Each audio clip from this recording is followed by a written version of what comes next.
রামদার ইয়ে আপনার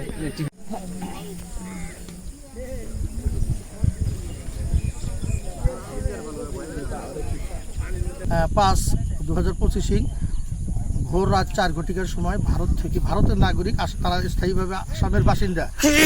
শিক্ষক আছে, 5 জন মহিলা মানুষ আছে এবং বাকিগুলো এবং বয়স্ক এবং ইয়ং মানুষ সহ তাদেরকে রাত্রে অবৈধভাবে পুশিং করে।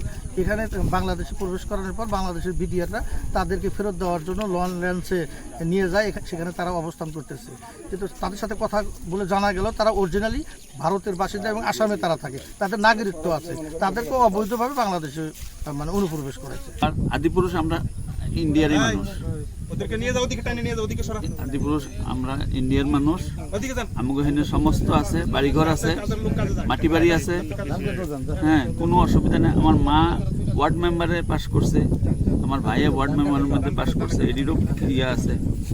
তো কাগজপত্র মানে ডিটেনশন ক্যাম্পের তখন কিছু কাগজে আনতে দেয় না। কালকা হঠাৎ করে ওই যে গত মে 23 মে আমার লই আইলো এসপি অফিসে, রাইটটা থানা থেকে এসপি অফিসে লই আইলো। আনার পরে আবার এসপি অফিসে তখন করলো কি ডিটেনশন ক্যাম্পে পাঠাইলো। হঠাৎ কালকা করলো কি ডিটেনশন ক্যাম্পের তো আমার লই আইলো। এই যে এখানে গেটটার নাম কি আমি তো চিনি না, এই গেটের মধ্যে লই আইলো।